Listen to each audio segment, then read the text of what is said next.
लवकरच राज्य सरकारी कर्मचाऱ्यांना 7वा वेतन आयोग लागू होणार आहे। या संदर्भातला केती बक्षी यांचा अहवाल लवकरच प्राप्त होणार असल्याचं मुनगंटीवार यांनी सांगितलंय। कर्मचाऱ्यांचा 7वा वेतन आयोग लागू केल्यास राज्याच्या तिजोरीवर दरवर्षी सुमारे 21,530 कोटी रुपयांचा बोजा पडणार आहे। 15 मार्च 2018 पर्यंत आता अभिप्राय नोंदवता येईल, ऑनलाईन नोंदवता येईल, ऑफलाईन नोंदवता येईल आणि हे करत असताना सरकारची भूमिका स्पष्ट काय आहे। आपण आता अर्थसंकल्पात तरतूद सुद्धा केली। अर्थसंकल्पात 7व्या वेतन आयोगाच्या संदर्भात आपण निधी राखून ठेवलाय आणि म्हणून सरकारची भूमिका स्पष्ट आहे।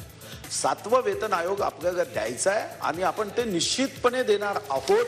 आणि 7व्या वेतन आयोगाचा जो फायदा आहे तो जो शिक्षकांच्या संदर्भात आपण म्हटलं तर राज्य सरकारी कर्मचारी 5,71,049, अनुदानित संस्थातील कर्मचारी ज्यांच्याबद्दल आपण प्रश्न उपस्थित केला असे 9,10,932 आणि सार्वजनिक क्षेत्रातले जी युनिट आहे त्याला 2,45,840 असे 17 लाख अंदाजे, कारण काही थोडेफार कमी जास्त होत असतात रोज पेन्शन म्हणजे निवृत्त होऊन, 17,27,281 कर्मचाऱ्यांना अधिकाऱ्यांना 21,530 कोटी ही अंदाजे वाढ ही 7व्या वेतन आयोगानंतर देण्याचं प्रस्तावित आहे।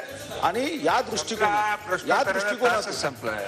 दृष्टिकोनातून हा निर्णय बक्षीस समितीचा अहवाल घेतला।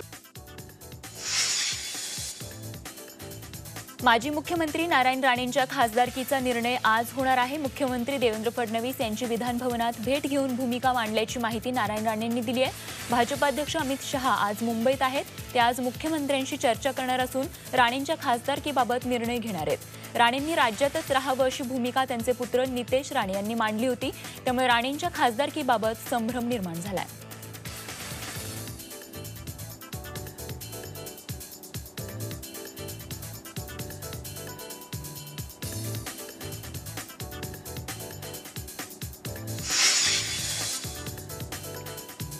माजी मंत्री एकनाथ खडसे यांची खदखद विधानसभेत पुन्हा एकदा बाहेर पडली। आमदारांवर आरोप झाले की त्यांना पिंजऱ्यात उभं केलं जातं, मात्र खोटे आरोप करतात त्यांच्यावर का कारवाई केली जात नाही असा खडा सवालच त्यांनी सरकारला केला। आपल्यावर झालेल्या आरोपांचा दाखला देत त्यांनी मंत्रिपदापासून दूर ठेवल्याच्या वेदनांनाही मोकळी वाट करून दिली।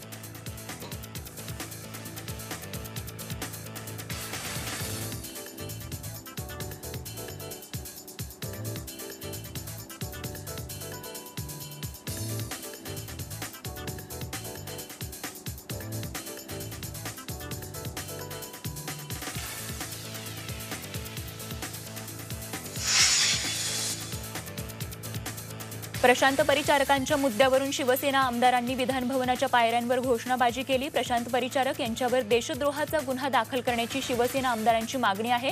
सैनिकांचा अवमान सहन केला जाणार नाही अशा घोषणा यावेळी देण्यात आल्या। तर तिकडे विधानसभेतही परिचारकांच्या मुद्द्यावरून गदारोळ बघायला मिळाला। विधानसभेचं कामकाज सुरू झाल्यानंतर लगेचच 15 मिनिटांसाठी तहकूब करण्यात आलं। कामकाज सुरू झाल्यावर मुख्यमंत्र्यांनी या प्रकरणी हस्तक्षेप केला। परिचारकांनी केलेलं विधान चुकीचं असून त्याविषयी जो निर्णय घ्यायचा तो विधान परिषदेत घेतला जाईल, त्यामुळे सभागृहाच्या अधिकारांची पायमल्ली होणार नाही याची काळजी घेण्याचं आवाहन मुख्यमंत्र्यांनी केलं।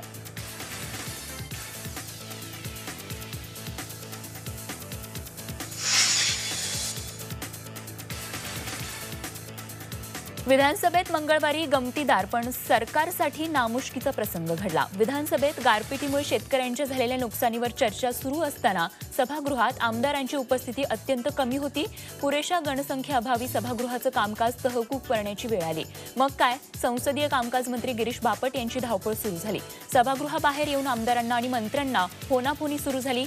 बापट आपल्या पीएनना जोरजोरात ओरडून सांगत होते, याला बोलव, त्याला फोन कर, आमदारांना गेट बाहेर जाऊ देऊ नका असं फरमानच त्यांनी सोडलं। आमदारांना पकडून सभागृहात आणण्याची वेळ त्यांच्यावर आली। एरवी शेतकऱ्यांचे आपणच कसे कैवारी आहोत हे भासवण्याचा सत्ताधारी तसं विरोधकांचा प्रयत्न असतो, पण शेतकऱ्यांच्या प्रश्नावर मात्र सभागृहात चर्चा सुरू असताना त्यांची गैरहजेरी बरंच काही सांगून गेली।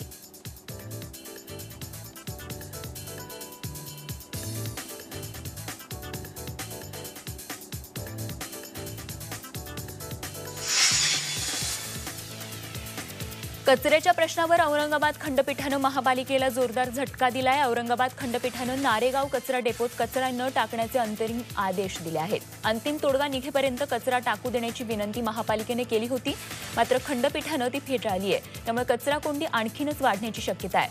नारेगाव वासियांची भावना समजून घेत गेल्या 33 वर्षांपासून विनापरवाना कचरा टाकला जात असल्याचं न्यायालयानं मान्य केलंय। तर कचऱ्या प्रकरणी यासह सर्व याचिकांवर सुनावणी होणार आहे। त्यामुळे आजच्या या निर्णयावर कचरा कोंडीचं भवितव्य अवलंबून आहे। मात्र तुर्तास तरी नारेगाव वासियांना औरंगाबादच्या कचऱ्यापासून दिलासा मिळाला आहे।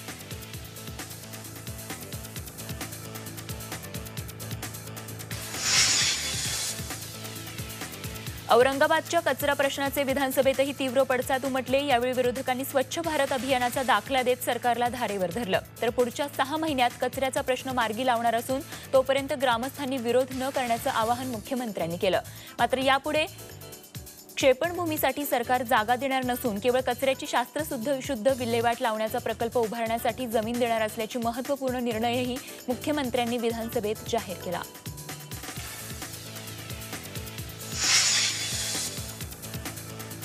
मुंबई बॉम्बस्फोटाचा मुख्य सूत्रधार आणि अंडरवर्ल्ड डॉन दाऊद इब्राहिम भारतात परतण्याच्या चर्चेला पुन्हा एकदा उधाण आलंय। दाऊदचे वकील श्याम केसवानी यांनी दाऊद भारतात येण्यास तयार असल्याचं सांगितलंय।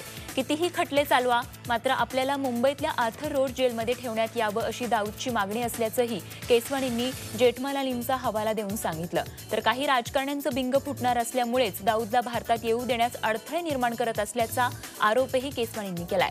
तर दाऊद शरणागती पत्करणार असल्याचं केसवानींचं वक्तव्य खोडसाळपणाचं असल्याची टीका विशेष सरकारी वकील उज्ज्वल निकम यांनी केली आहे।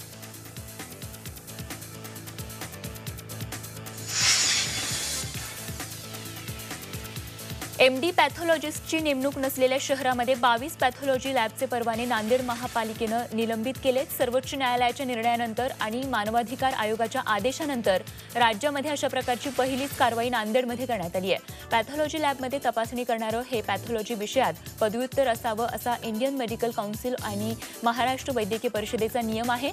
या नियमाला फाटा देत राज्यात आणि देशातही पात्र नसलेल्या अनेकांनी पॅथॉलॉजी लॅब सुरू केल्या होत्या आणि याबाबतच्या याचिकेवर गेल्या वर्षी डिसेंबरमध्ये सर्वोच्च न्यायालयाने निकाल दिला। एमडी पॅथॉलॉजिस्ट अर्थात पॅथॉलॉजी विषयात पदव्युत्तर असलेल्यांनीच लॅब चालवावी। एमडी पॅथॉलॉजिस्ट नेमणूक नसलेल्या लॅबवर कारवाई करण्याचे आदेश सर्वोच्च न्यायालयानं दिले। तसंच मानवी हक्क आयोगानं देखील याबाबतीत दखल घेऊन कारवाईचे आदेश दिलेत आणि त्यानुसार पालिकेनं शहरातील 101 लॅबची तपासणी करत 22 लॅबवर कारवाई केली आहे।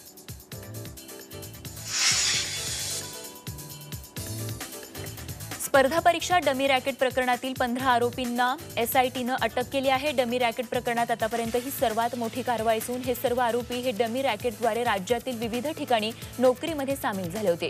नांदेड जिल्ह्यातील किनवट तालुक्यातील मांडवी या छोट्याशा गावातून 30हून अधिक जण स्पर्धा परीक्षेमार्फत नोकरीमध्ये सामील झाल्याची बाब लक्षात आल्यानंतर मांडवीतल्या रहिवासी योगेश जाधव या तरुणानं या डमी रॅकेटचा पर्दाफाश केला होता। अटक करण्यात आलेल्या 15 आरोपींमध्ये 9 आरोपी हे मांडवी गावातील रहिवासी आहेत, तर 3 जण किनवट तालुक्यातील, तर 1 माहूर तालुक्यातील आणि 1 नांदेड शहरातील असून 1 आरोपी हा हिंगोली जिल्ह्यातील आहे। हे सर्व आरोपी लाखो रुपये देऊन या रॅकेटमध्ये डमी परीक्षार्थी बसून शासनाच्या विविध खात्यात नोकरीला लागले आहेत। दरम्यान या प्रकरणी एसआयटी प्रमुखांनी काहीही बोलण्यास नकार दिला आहे।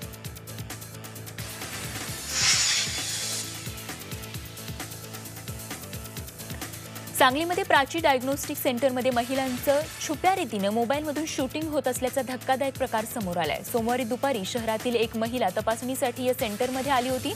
तपासणीनंतर कपडे बदलण्यासाठी ती महिला चेंजिंग रूममध्ये गेली आणि त्यावेळी तिला डिस्पोजल सिरीज बॉक्स हलताना आढळून आला। शिवाय त्यामध्ये एक मोबाईल व्हायब्रेट होत असल्याचंही तिला जाणवलं। त्यामुळे घाबरलेल्या या महिलेनं पतीला चेंजिंग रूममध्ये बोलावून घेतलं। त्यानंतर त्यांनी तो डिस्पोजल सिरीजचा बॉक्स उघडून बघितला असता त्यामध्ये कॅमेरा सुरू असलेल्या स्थितीत एक मोबाईल आढळून आला। त्यामुळे चिडलेल्या दाम्पत्यानं याबाबत रुग्णालयातील कर्मचाऱ्यांना जाब विचारला।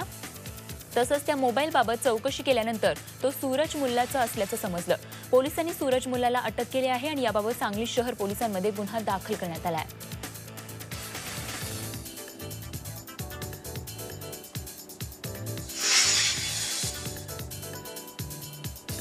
हिंगोलीच्या सेनगाव तालुक्यात कापडसिंगी गावातील 2 खासगी शाळांमध्ये 10वीला तब्बल 700 विद्यार्थ्यांनी प्रवेश घेतल्याची बाब समोर आली आहे। 10वीच्या परीक्षेदरम्यान हा सगळा प्रकार समोर आलाय। कापडसिंगी इथल्या रेखेबाब विद्यालय आणि गजानन माध्यमिक विद्यालय या 2 शाळांमध्ये हा सगळा प्रकार समोर आल्याचं बोललं जात आहे। या सगळ्या विद्यार्थ्यांमध्ये बहुतांश विद्यार्थी हे परभणी, जालना या बाहेरील जिल्ह्यांमधील असल्याचा आरोप होतोय। सेनगावातील शिवसैनिकांनी या प्रकाराचा भांडाफोड केला असून परजिल्ह्यातील विद्यार्थ्यांकडून मोठी आर्थिक रक्कम उकळत त्यांना उत्तीर्ण करण्याचं आमिष दाखवत हा गोरखधंदा चालवल्याचा आरोप होतोय।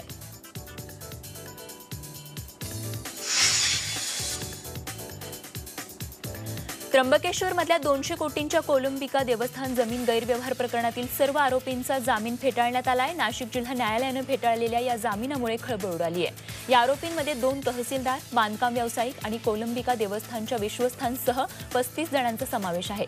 या प्रकरणामध्ये म्हणणं मांडण्यासाठी शासनाला 3 मार्चपर्यंतची मुदत देण्यात आली होती। शासनानं विरोधात भूमिका मांडल्यामुळे या सर्वांचा जामीन फेटाळण्यात आलाय। विभागीय महसूल आयुक्त महेश झगडे यांनी हा 2 कोटींचा जामीन गैरव्यवहार उघडकीस आणला होता।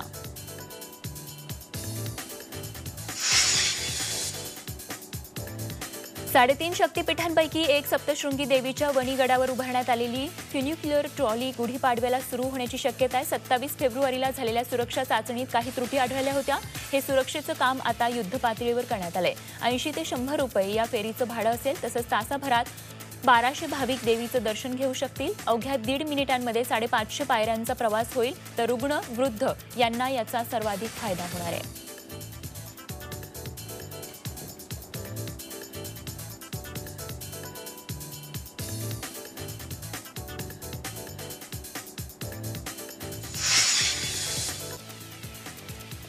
रशियाचं एक विमान मंगळवारी सिरियातील हमेमीम हवाई तळावर उतरत असतानाच कोसळलं। या अपघातात त्या विमानातील 32 जण ठार झालेत। या विमानामध्ये 26 प्रवासी आणि 6 कर्मचारी होते। धावपट्टीपासून 500 मीटर उंचावर असताना हे विमान अचानक कोसळलं। हा अपघात कोणत्या कारणामुळे झाला हे अद्याप अधिकृतरित्या स्पष्ट झालेले नाही। मात्र विमानातील तांत्रिक बिघाडामुळे ही दुर्घटना घडली असावी असं रशियाच्या संरक्षण मंत्रालयानं स्पष्ट केलंय। ही दुर्घटना सिरियातल्या किनारी भागातल्या लताकिया या शहराजवळ झाली आहे। रशियाचं लष्करी विमान हमेमीम विमानतळावर उतरत असताना ही दुर्घटना घडली। विमान दुर्घटनेची सखोल चौकशी केली जात असल्याचं रशियाच्या प्रशासनानं सांगितलंय। पोलीस अधिकारी अश्विनी बिद्रे यांच्या हत्येप्रकरणी नवी मुंबईचे पोलीस आयुक्त हेमंत नगराळे यांनाही सह आरोपी करण्याची मागणी बिद्रेंचे पती राजू गोरे यांनी केली आहे। नगराळे यांनी आरोपींना पाठीशी घातल्यामुळेच एवढे दिवस तपास थंडावलेला असल्याचा आरोपही त्यांनी केलाय। नगराळेंना सह आरोपी करण्यासाठी कोर्टामध्ये जाणार असल्याचं गोरेंनी नमूद केलंय। दरम्यान मृतदेह शोधण्यासाठी घोडबंदर नजीकच्या वर्सोवा खाडीत पुन्हा शोध मोहीम सुरू आहे। नौदलासोबतच तांत्रिक टीमची देखील शोध मोहिमेत मदत घेतली जात असल्याची माहिती नवी मुंबई क्राईम ब्रांचने दिली आहे। मुंबईच्या मानखुर्द रेल्वे स्टेशन बाहेर एका महिलेवर भीषण जीवघेणा हल्ला करण्यात आला। या हल्ल्यामध्ये ती महिला गंभीररित्या जखमी झाली आहे। महिला कामासाठी निघाली असताना विजय इंगळे याने तिच्यावर भर रस्त्यात पाठीमागून येऊन हल्ला केला। त्यानंतर सातत्यानं तो तिच्यावर वार करत होता। संतापजनक बाब म्हणजे सकाळची वेळ होती, मानखुर्द स्टेशनवर गर्दी होती, तरी देखील तिला वाचवण्याचा कोणीही प्रयत्न केला नाही। हा सर्व प्रकार जवळच असलेल्या सीसीटीव्हीत कैद झालाय। विशेष म्हणजे हल्लेखोर आरोपी हा महिलेचा पती आहे। दोघांमध्ये पटत नसल्यानं त्यानं तिच्यावर जीवघेणा हल्ला केलाय। तर या प्रकरणी पोलिसांनी आरोपीला अटक केली आहे।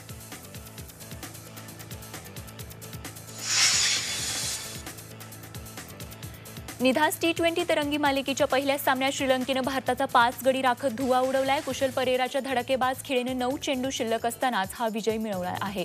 भारतीय संघानं श्रीलंकेसमोर 175 धावांचं आव्हान ठेवलं होतं। या आव्हानाचा पाठलाग करताना लंकेचे सलामीवीर झटपट बाद झाले। मात्र त्यानंतर भारतीय गोलंदाजांचा खरपूस समाचार घेत कुशल परेराने 37 चेंडूंमध्ये 66 धावांची खेळी केली। त्याच्या या खेळीमुळे श्रीलंकेचा विजय सुकर झाला। तिसरा परेरानं 10 चेंडूंमध्ये 22 धावा ठोकत श्रीलंकेचा विजय सहज साकार केला। झी 24 तास रहा एक पाऊल पुढे।